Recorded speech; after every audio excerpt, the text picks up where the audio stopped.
بسم اللہ الرحمن الرحیم۔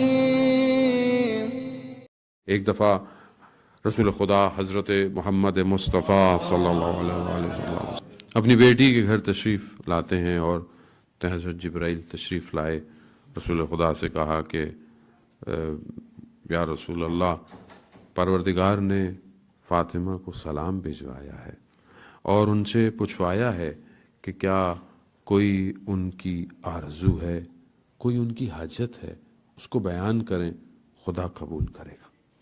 جب رسول خدا نے اپنی بیٹی سے کہا کہ خدا نے سلام بھجوایا، تو جناب سیدہ فرماتی ہیں تو خدا تو خود سلام ہے، ساری سلامتیاں اسی کی طرف سے، اور پھر فرماتی ہیں کہ لا حاجت، میری کوئی حاجت نہیں ہے، میری کوئی آرزو نہیں ہے سوائے اس کے کہ میری توجہ خدا کی طرف اور ہو جائے۔ اللہ اکبر!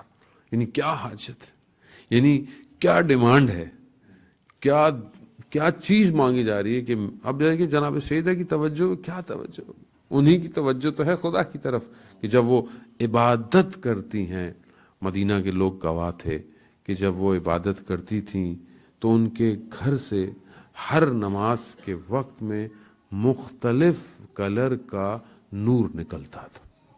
یہ آسان نہیں ہے، انسان کی عبادت اس مقام پر پہنچ جائے کہ اس کے وجود سے نور نکلے، نور یعنی ایسا کہ جو آسمان کی طرف جا رہا ہو۔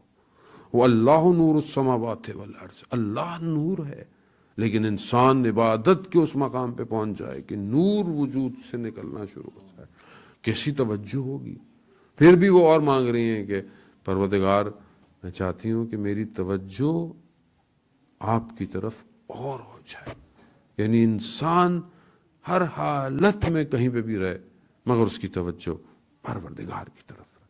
صرف انسان یہ نہیں کہ اللہ اکبر کیا، نا بازار میں ہے، کام پہ ہے، ہر چیز میں جب انسان اس کی پریکٹس کرتا ہے تو اس کی لائف بہت آسان ہو جاتی ہے، لائف بہت ایزی ہو جاتی ہے، تو مشکل ہی نہیں رہتی۔ اور وہ کہ جو انسان اس مقام پر پہنچ جائے اور اس حاجت پر پہنچ جائے اور دعائیں اس کی مستجاب ہو جائیں۔ وہ صحابی کہ جنہوں نے یہ بہرحال دعا کی تو رسول خدا بھی مسکرائے اور انہوں نے کہا کہ بہرحال تمہاری دعا، یعنی ہر ایک دعا مستجاب ہے، میں اس کو دعا تو کروں گا، لیکن رسول خدا نے اس صحابی سے کہا تم بھی میری مدد کرو۔ پھر اس میں کہا کیسے؟ کہا اپنے سجدوں کو طولانی کر کر میری مدد کرو، یعنی میں تمہاری اس دعا کو مستجاب کرواؤں گا لیکن تم سجدوں کو طولانی کرو۔ یعنی انسان اپنی زندگی میں اپنی عبادت کو بہتر کرے۔ سجدہ ویسے بھی the best form of عبادت، نماز کے اندر ایک سب سے بہترین رکن ارکان سجدہ ہے انسان کا۔ انسان اپنے وجود کو جھکاتا ہے اس کی بارگاہ میں، اور وہیں پر توجہ رہنا۔ میں اپنی زندگی میں دیکھوں عزیزان موت، میری زندگی میں کتنے سجدے ہیں، میری زندگی میں سجدے کتنے طولانی ہیں، کتنے لمبے سجدے کرتا ہوں، کتنے ایسے سجدے کرتا ہوں کہ میری توجہ خدا کی طرف۔ کبھی میں نے اپنی زندگی میں رات کی تاریکی میں سجدہ کیا، کبھی میں نے کہا سجدے میں لا الہ الا انت سبحانک انی کنت من الظالمین۔ میں کہاں اللہ کے انبیاء جو کہ بہرحال نہ ترک اولیٰ نہیں کرتے، اور بہرحال ان کے مقامات اپنی جگہ، مگر پھر بھی آپ دیکھیں کہ مچھلی کے پیٹ میں ہیں اور 6 مہینے تک یا کئی عرصے تک، بہرحال روایات جو بھی بیان کرتی ہیں کہ حضرت یونس یہ ذکر کر رہے ہیں کہ لا الہ الا انت سبحانک انی کنت من الظالمین، پروردگار نہیں ہے تیرے سوا کوئی بھی معبود مگر یہ کہ میں نے خود اپنے اوپر ظلم کیا۔ انبیاؤں کے بہرحال اپنے مقامات ہیں، ہم ان کو بیان کرنے سے قاصر ہیں، لیکن میں اپنے آپ کو دیکھوں کہ اب میری زندگی میں غلطیاں نہیں ہیں، میری زندگی میں کوتاہی نہیں ہے، میری زندگی میں شارٹ کمنگز ہیں، تو میں کتنا سجدے میں جاتا ہوں، کتنا سجدے کرتا ہوں، کتنا اس کی بارگاہ میں کہتا ہوں کہ لا الہ الا انت سبحانک انی کنت من الظالمین۔ بہت ضروری ہے جان محترم، یہی چیز ایک انسان کو انسان بناتی ہے۔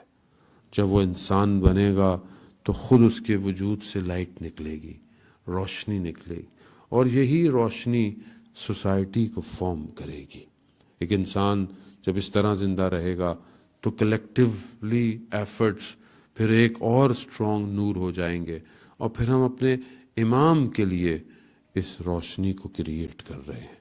پوری دنیا میں اگر لوگ الگ الگ جگہوں پر اپنے آپ کو اس مقام پر لے آئیں گے کہ ان کے وجود سے نور نکلنے لگے، تو جہاں جہاں بھی یہ نور ہوں گے یہ آپس میں کنیکٹ ہو جائیں گے، اور یہی کنیکشن امام کے ظہور کے لیے وسیلہ بنے گی، تاکہ امام تشریف لے کر آئیں اور وہ پھر جو مقام ہے اصحاب امام کا آپ کے سامنے روایات بھی بیان کرتی ہیں کہ جب وہ اشارہ کریں گے تو درخت اپنی جگہ چھوڑ دیں گے، جب وہ قدم بڑھائیں گے تو وہ مدینہ کی طرف ہوں گے، وہ بادلوں کے اوپر جو ہے وہ چلتے ہوئے مدینہ تک پہنچ جائیں گے۔ تو یہ بہرحال بہت ضروری ہے کہ انسان اپنی اس تھوڑی سی زندگی میں اپنے آپ کو متصل کرے، توسل کرے۔ ہم اپنی زندگی میں جناب سیدہ سے کتنا توسل کرتے ہیں۔ علماء کرام، مراجع کرام، آیت اللہ عظمہ بہجت رضوان اللہ تعالیٰ علیہ حدیث قصہ کے لیے بیان کرتے ہیں۔ آج بھی ہمارے استاد آیت اللہ تحریری یہی فرماتے ہیں کہ اگر کوئی بہت مشکل آئے تو خود حدیث قصہ پڑھو، یعنی خود پڑھو حدیث قصہ۔ حدیث قصہ کا جو ٹیکسٹ ہے وہ بہت امپورٹنٹ ہے۔ جب آپ اس کو پڑھتے ہیں، جب آپ اس کو دیکھتے ہیں، اور مقام جناب سیدہ کی افضلیت اس کے اندر بیان ہو رہی ہے، انسان بہرحال جناب سیدہ سے متصل ہو۔ آیت اللہ شمس الدین جو ہے وہ آیت اللہ عظمہ بہجت کے شاگرد ہیں، اپنی کتاب کے اندر واقعہ بیان کرتے ہیں جناب سیدہ سے استغاثے کا کہ ایک عالم دین جو ہے وہ کسی شہر سے، ایران سے عمرے پہ گیا اور طواف کر رہا تھا۔ طواف کرتے ہوئے دیکھا اچانک سے ایک شخص، اس نے بولا مجھے پہچانا؟ اس نے غور نہیں کہا نہیں میں نے کہا میں وہ ہوں جہاں تم رہتے تھے، تمہارے گھر کے پاس ایک مدرسہ تھا اہل سنت کا، میں وہاں پڑھتا تھا اور میں آتا تھا۔ خلاصہ بہرحال پہچان گیا، کہا چلو تم یہاں آئے ہو، میں تو یہیں رہتا ہوں اور میرے مہمان بنو، اور زبردستی لے گیا، بہرحال لے گیا شہر سے تھوڑا سا کنارے کسی جگہ پر لے گیا، اور وہاں اس کے ایک دو دوست اور بھی تھے۔ پھر وہاں جا کر اس بیچارے طالب علم کو بولا کہ بس اب تم آ گئے ہو، اب ہم تمہیں نہیں چھوڑیں گے، اب ہم تمہیں جو ہے وہ ختم کریں گے، مار دیں گے، تم جو ہے وہ ہمارے بزرگوں کو برا بھلا بولتے ہو ایسا۔ اس نے کہا نہیں آپ نے دیکھا، بہرحال میں ایسا نہیں تھا، آپ مجھے جانتے تھے۔ کہا لیکن نہیں بہرحال تم لوگ ایسا کرتے ہو۔ خلاصہ اس کو مارنے کا انہوں نے پورا پلان بنا لیا، اس کو باندھ دیا۔ اس نے کہا اچھا مجھے 2 رکعت پڑھنے کی اجازت دے دو۔ انہوں نے کہا ٹھیک ہے چلو جاؤ چھت پہ جاؤ 2 رکعت نماز پڑھ لو، پھر اس کے بعد آ جاؤ۔ انہوں نے کہاں بھاگے؟ چھت پہ گیا، انہوں نے 2 رکعت نماز استغاثہ جناب سیدہ پڑھی، اور سجدے کے اندر جو 500 دفعہ ذکر پڑھا جاتا ہے، یا مولاتی یا فاطمہ تو اغیثینی، ذکر کو پڑھا، سر سجدے سے ہٹایا تو کیا دیکھا کہ آس پاس جو پہاڑیاں نظر آ رہی ہیں یہ تو جانی پہچانی سی ہیں، یعنی دیکھی ہوئی ہیں۔ تھوڑا اور غور سے دیکھا تو خود اپنے جو ہے وہ یزد کے اپنے گھر کی چھت کے اوپر کھڑے ہوئے تھے، اور جو ہے وہ وہاں سے نیچے اترے تو ان کا اپنا گھر تھا۔ تو انسان واقعاً اگر صدق کے دل سے جناب سیدہ سے توسل کرے تو بڑی بڑی زندگی کی مشکلات سے انسان گزر جاتا ہے۔